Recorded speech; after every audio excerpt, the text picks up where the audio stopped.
welcome to worship at St. Paul Congregational United Church of Christ in Oskaloosa, Iowa. Friends, we are an open and affirming congregation, and we say no matter who you are or where you are in life's journey, you are always welcome here with us, so you never have to check a piece of yourself at the door. We worship here at 501 High Avenue East in Oskaloosa every Sunday morning, and we invite you to come and worship here in person with us. It is cold outside, it is blustery, and we've had more snow than we care to even talk about. And I pray that wherever you are, that you are safe, that you are warm, and that you know the presence of God is in that place too. Today we hear the familiar words of Psalm 139. And we see how they might be speaking to us today in our current situations and in the world we are living in here and now. We'll get to that in just a little while, but for now, I invite you to take a deep breath.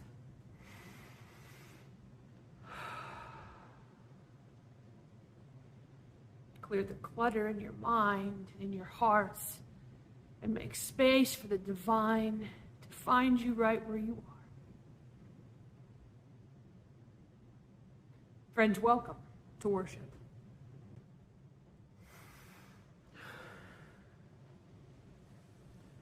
Come and dwell in the presence of God. Come and dwell in the presence. Come and dwell. Come. Amen. All around us, we hear stories and see images of war and destruction and discord. And it's easy to think that that is all there is. And so we need a regular reminder that there is also peace too. That God is present here as well, that there is more light and more love, even in the rubble. And so today, I ask you to be a living reminder for those you're watching this with, that peace abides, that peace is present, that Christ is in us, with us, and dwelling in the world through us. So I invite you to share signs of peace and words of namaste with those you're watching this with. And if you're watching this by yourself, send me a message. Send me an email, a text, give me a call and say, Pastor, peace be with you. And I promise I will always respond, peace also with you. Let us share the peace of Christ with one another. A reading from Psalm 139, verses 1 through 18. Hear what the Spirit is saying to you. O Lord, you have searched me and known me. You know when I sit down and when I rise up. You discern my thoughts from far away. You search out my path and my lying down and are acquainted with all my ways. Even before a word is on my tongue, O Lord, you know it completely. You hem me in, behind and before, and lay your hand upon me. Such knowledge is too wonderful for you. It is so high that I cannot attain it. Where can I go from your spirit, or where can I flee from your presence? If I ascend to heaven, you're there. If I make my bed in Sheol, you are there. If I take the wings of the morning and settle at the farthest limits of the sea, even there your hand shall lead me, and your right hand shall hold me fast. If I say, surely the darkness shall cover me, and the light around me become night, even the darkness is not dark to you. The night is as bright as the day, for darkness is as light to you. For it was you who formed my inward parts. You knit me together in my mother's womb. I praise you, for I am fearfully and wonderfully made. Wonderful are your works that I know very well. My name was not hidden from you when I was being made in secret, intricately woven in the depths of the earth. Your eyes beheld my unformed substance. In your book were written all the days that were formed for me, when none of them as yet existed. How weighty to me are your thoughts, O God. How vast is the sum of them. I try to count them. They are more than sand. I come to an end.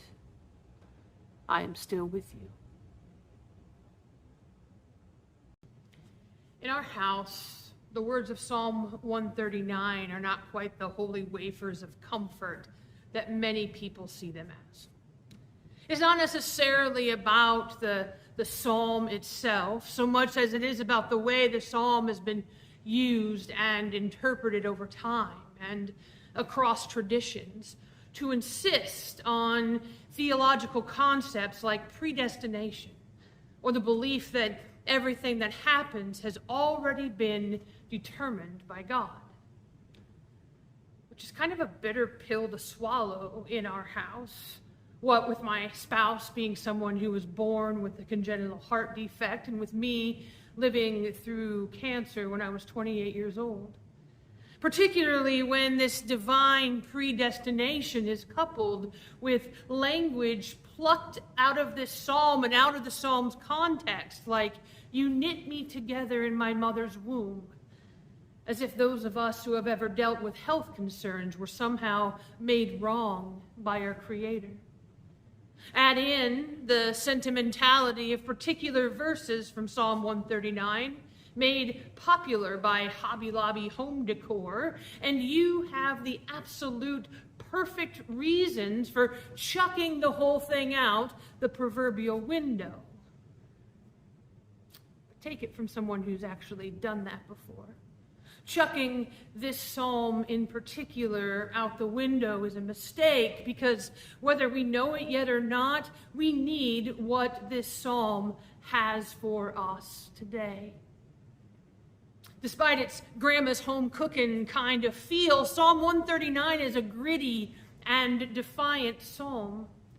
Its words are believed to have been written after the fall of Jerusalem and after the time of exile, for people who had survived having had their world torn apart, even if they had only barely survived. While the immediate threat of decimation and further separation were behind them, the people of Israel were still in a land that was not their home, and they were still without their beloved temple. Not just the place where they went to gather for worship, but also the place that at the time served as kind of a representation for the very presence of God in their midst. They had survived, sure, but life as they had known it had not. That was completely gone.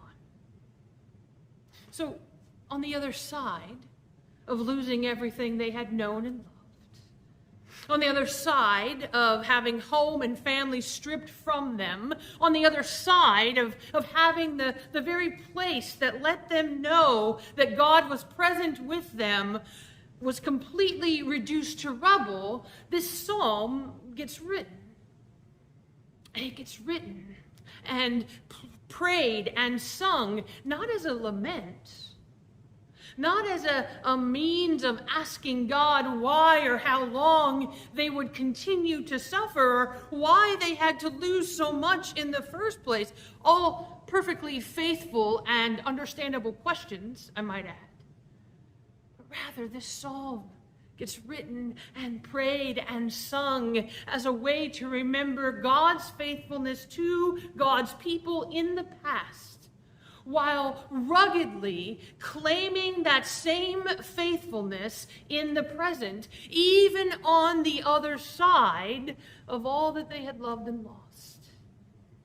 See, in a very real way, this psalm is a testimony to their survival, a realization and a declaration that on the other side of all they thought would end them, they were still here, and God was with them.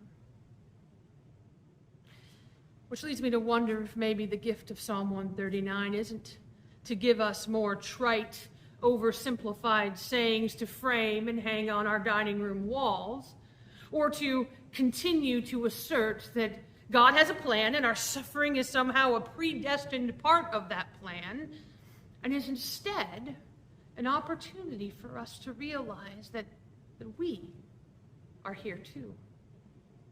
We, all of us, in one way or another, are all on the other side of what we thought would kill us. We are still here. We are still here. On the other side of coming out. On the other side of the death of someone we love. We're still here on the other side of an illness. On the other side of losing our job. On the other side of another crippling bout of depression. We are still here. On the other side of bankruptcy, on the other side of moving from the homes we raised our families in, on the other side of the accident that reduced our mobility, on the other side of misunderstanding, on the other side of anxiety, on the other side of all that we have lost.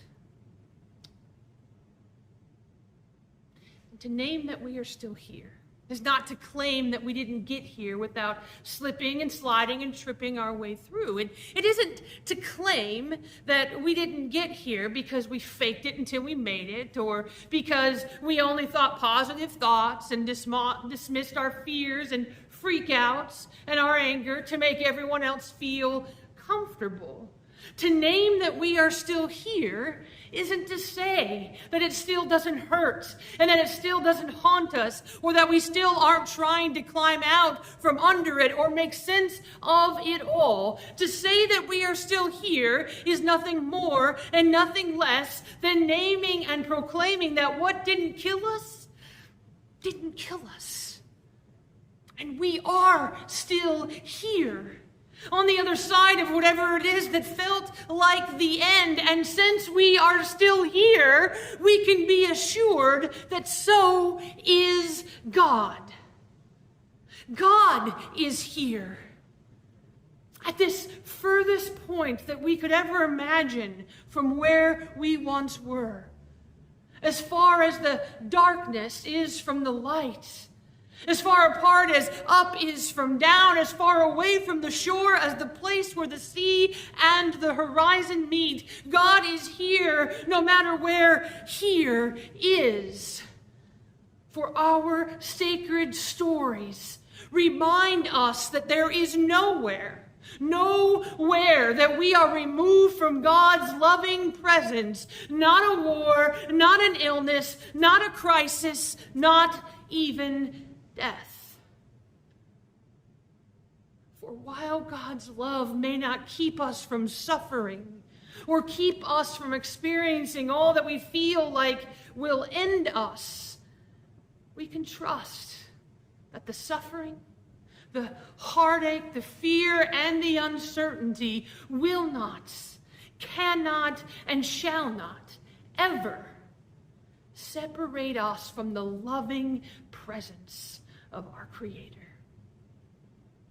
There is nowhere that we can go where God will not be with us, no matter how far from home, no matter how far our grief has led us. There is nowhere, nothing that will separate us from the love of God. Amen. And now, my friends, go.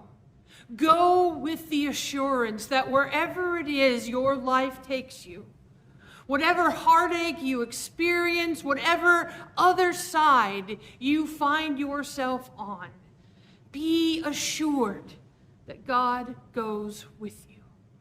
For there is nothing that can ever separate us from God's loving presence. Amen and amen.